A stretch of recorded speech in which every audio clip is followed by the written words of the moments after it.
Jadi pilih pemimpin yang punya jejak menghargai demokrasi itu. Yang begitu aja belum jaminan, apalagi nggak punya jejak. Jadi itu penting itu. Jadi silakan Bapak Ibu di YouTube lihat siapa politisi kemarin yang dukung perpanjangan masa jabatan presiden, ingin nunda pemilu dan lain-lain. Dengan alasan macam-macam itu. Jangan pilih lagi, bahaya.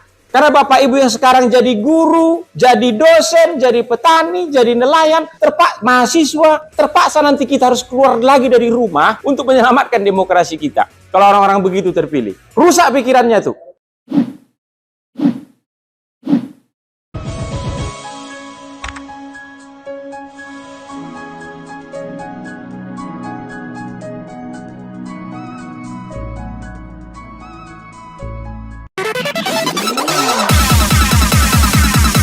Soal keadilan sosial, ini kan tema besar Mas Anies nih, keadilan sosial. Saya sepakat.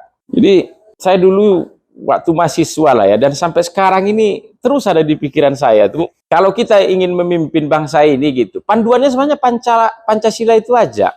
Target kita kan kita lepas landas 100 tahun Indonesia, berarti kan 2045. Kita punya 5 Pancasila, 5 itu dibagi aja. Kalau 100 tahun begitu, 100 dibagi 5 berarti 20 tahun. Jadi sila pertama soal ketuhanan tuh kan, ketuhanan Maha Esa, itu harusnya sudah selesai dibahas di bangsa ini dari 45 sampai 65. Dan memang begitu. Tahun 45 itu BPUPKI bahas soal itu. Diulang lagi hasil pemilu 55 konstituante. Bahas itu juga. Benar, pas dia di situ. Jadi soal ketuhanan di bangsa ini harus sudah selesai dibahas 45 sampai 65. Itu baik kalau hari ini lagi kita bahas-bahas soal ketuhanan, mundur ke belakang nih. Itu. Jadi soal ketuhanan 45 65 dituntaskan. Habis itu apa? Kemanusiaan adil dan beradab. Soal kemanusiaan tuntaskan 65 sampai 85. Di situ dia. Apa kemanusiaan dirikan sekolah?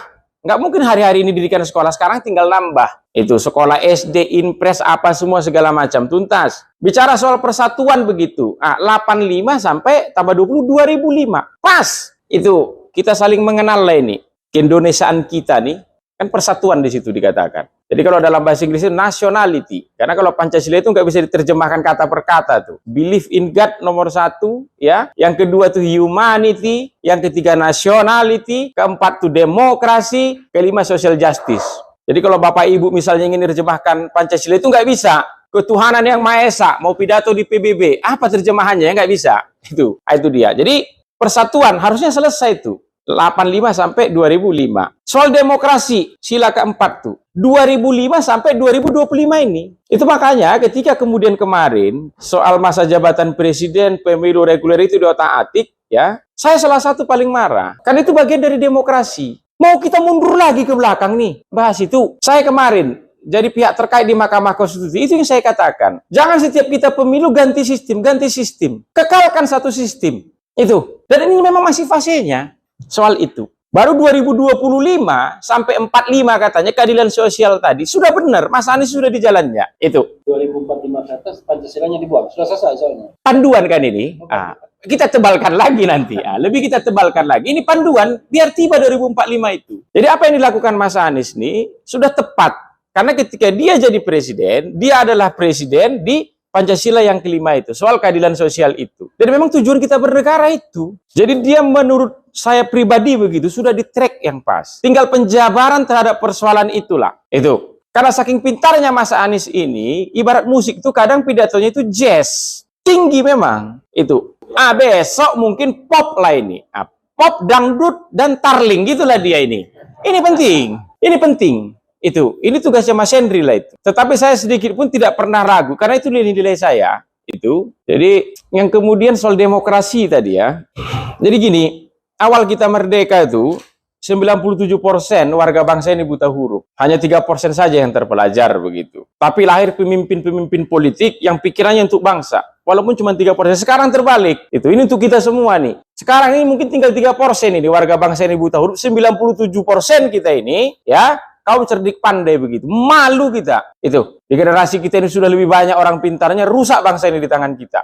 Itu penting. Karena politik soal nilai-nilai. Soal nilai-nilai yang dipegang itu apa begitu. Kemudian saya tetap berharap Mas Anies ini programatik dia. Itu. Jadi, dan beliau itu lulusan Amerika. Dia pun kan lihat pilpres di Amerika sana. Programatik. Calon presiden itu. Bahkan sejak konvensi saja begitu. Belum ditetapkan menjadi calon presiden resmi mewakili masing-masing 2 partai itu, orang sudah program. Jadi sudah waktunya masuk ke sana.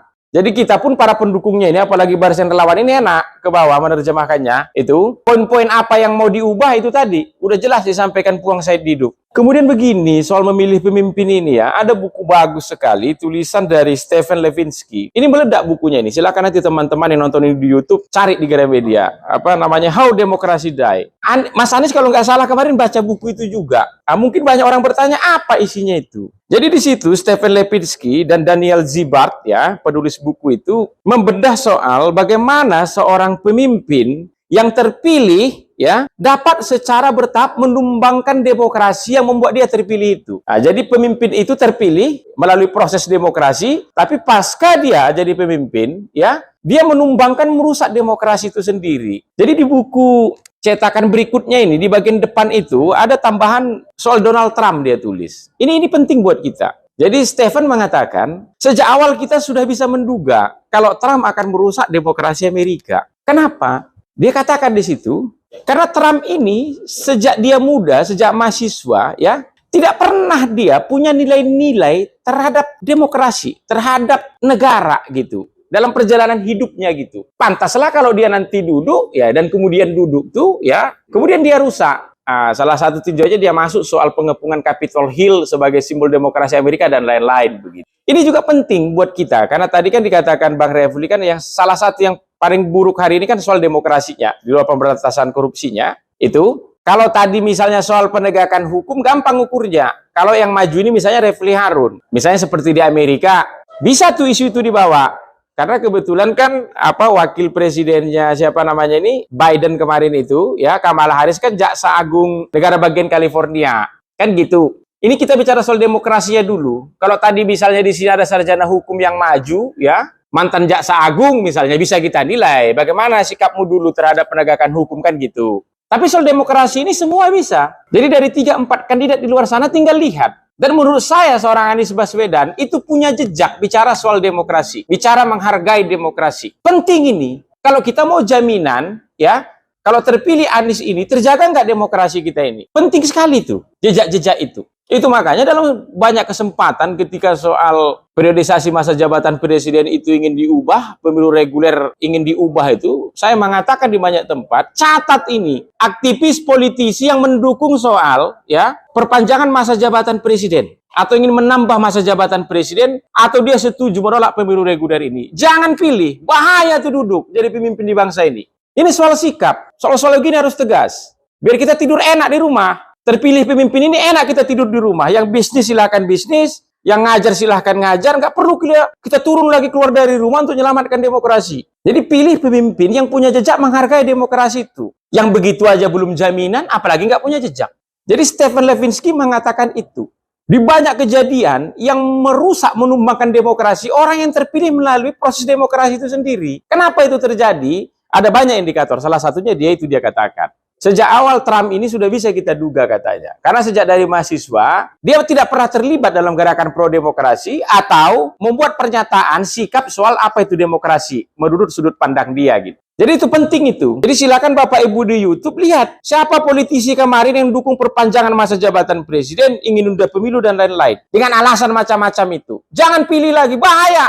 Itu. Karena Bapak Ibu yang sekarang jadi guru, jadi dosen, jadi petani, jadi nelayan, mahasiswa, terpaksa nanti kita harus keluar lagi dari rumah untuk menyelamatkan demokrasi kita. Kalau orang-orang begitu terpilih. Rusak pikirannya tuh. Itu. Kalau saya kemarin mengatakan, kalau yang jenis begitu maju pemilu, jangan dipilih. Ini kok udah jadi panas ini kita nih. Nah ini memang. Harus tegas. Ini soal nilai-nilai. Itu. Harus tegas soal ini. Apa yang mau ditakutkan? Ngomong yang benar kok. Edo. Jadi itu, terakhir dari saya begitu, biar minum dulu ini, ya. Mari kita dorong. Nah, jadi Bapak Ibu yang nonton ini di YouTube nanti, jika Bapak Ibu mendukung Mas Ganjar, mendukung Pak Prabowo begitu, ya, dorong dua jago Bapak Ibu itu masuk ke wilayah ide dan gagasan. Nggak bisa kita kutuki buzzer nih. Kok ngomongnya soal video ini, kok ngomongnya soal identitas ini, kok ngomongnya soal ini begitu, ya. Karena memang dari aktor besarnya pun nggak keluar narasi soal itu. Itu dia. paling bagus besok bantah, misalnya seperti Mas Anies bilang, biar pindah dia. Nggak tepat tuh yang diomongkan Anies soal mosi integral. Itu nggak tepat. Apa tuh deklarasi Juanda tuh? Nggak sepenuhnya tepat begitu dia. Manis. Masuk kita ke perdebatan tuh. Mobil listrik terlalu biasa. Itu dia. Itu terlalu biasa, ini bangun bangsa ini. Ini bangsa besar ini. Itu listrik udah bagus lah itu, ada perdebatannya. Tapi lebih dari itu, bukan minimal, maksimum itu. Maksimalkan. Itu yang kita dorong nih. Karena ini ribuan, aduh kalau ini pesta kolosal begitu, dari pasang balihonya, ini bukan hanya uang pemerintah yang masuk ke penyelenggara nih, perputaran uang pemilu begitu, ribuan triliun ini mungkin. Baliho ini apa, semua kenduri di sana, kenduri di sini gitu. Maksudnya ini kita dorong ya ke wilayah ide dan gagasan. Dan Mas Anies sudah memulainya kemarin. Aku takutku Mas Anies ini jadi mati angin karena sana nggak nanggapi. Coba ditanggapi pidato itu. Gak ada musuh. Media pun tolong gali tuh. Ini yang dibahas mobil listriknya toh. Pidato kemarin bagus sekali. Itu. Atau media juga nggak tertarik. Mosi integral. Karena gini, ketika aku kemarin dengar pidato itu, ya, kaget aku. Bahas mosi integral lagi. Kalau kami dua mungkin, ya, bukan soal itu, masih agak nyangkut lah. Karena kami sarjana hukum. Agak nyemper-nyemper belajar itulah begitu. Walaupun udah lama juga kita nggak bahas itu. Tiba-tiba keluar di pidato. Deklarasi Juanda begitu ya. Itu penting sekali, dua itu. Itu dia. Jadi, mari kita dorong ke sana, ya. Jadi mari kita masuk ke pemilu ini dengan riang gembira. Jadi ide gagasan lah yang menuntun kita. Jadi maju terus untuk teman-teman bara api, ya. Semoga apinya ini api yang menyejukkan, kan begitu dia. Sekian dan terima kasih.